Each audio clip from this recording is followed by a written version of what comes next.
আছে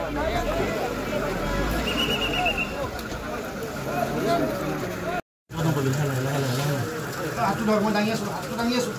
দাং না দাগ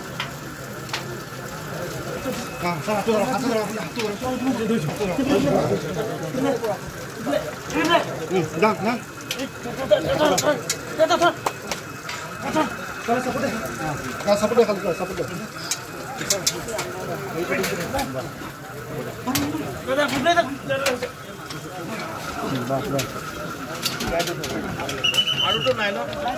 আৰুটো নাই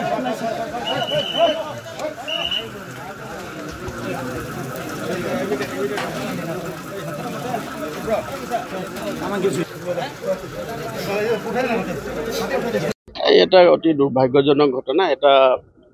নাদত এজন ব্যক্তি পৰি গৈছিলে আৰু সেই ব্যক্তি দুজনক উদ্ধাৰ কৰিবলৈ যাওঁতে স্থানীয় দুজন ব্যক্তি তেওঁলোকৰ ভিতৰত আবদ্ধ হৈ থাকিল গতিকে লগে লগে গম পোৱাৰ লগে লগে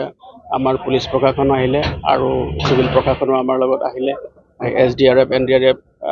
তৎপৰৰে কাম কৰি তিনিজন ব্যক্তিকে ইতিমধ্যে আমি উদ্ধাৰ কৰিছোঁ আৰু তেওঁলোকক হস্পিটেললৈ পঠোৱা হৈছে আৰু আমাৰ ইয়াত এতিয়া বৰ্তমানলৈকে ৰাইজ আছে স্থানীয় ৰাইজো বহুত সহায় সহযোগ কৰিছে আৰু সেইকাৰণে অতি তৎপৰতাৰে আমাৰ SDRF কাম কৰাৰ কাৰণে আৰু আমাৰ ফায়াৰ ছাৰ্ভিচৰ ইমাৰ্জেঞ্চি ছাৰ্ভিচে কাম কৰাৰ কাৰণে আমি লগে লগে আমি সোনকালে আমি তিনিজন ব্যক্তিকে উদ্ধাৰ কৰিবলৈ আমি সক্ষম হৈছোঁ আৰু বৰ্তমান তেওঁলোকক আমি হস্পিটেললৈ এম্বুলেন্সৰ যোগেদি পঠাইছোঁ বাকী যিখিনি ব্যৱস্থা আছে সেইখিনি আমি ব্যৱস্থা গ্ৰহণ কৰিছোঁ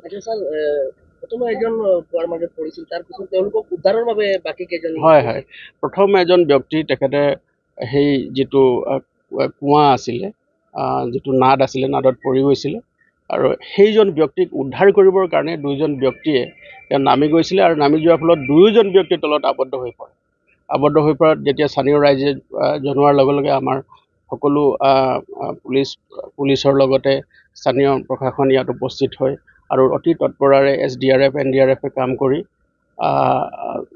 তেওঁলোকক তিনিজন ব্যক্তিকে উদ্ধাৰ কৰা হৈছে আৰু তেওঁলোকক ইতিমধ্যে এম্বুলেন্সৰ যোগেদি স্থানীয় চিকিৎসালয়লৈ প্ৰেৰণ কৰা হৈছে।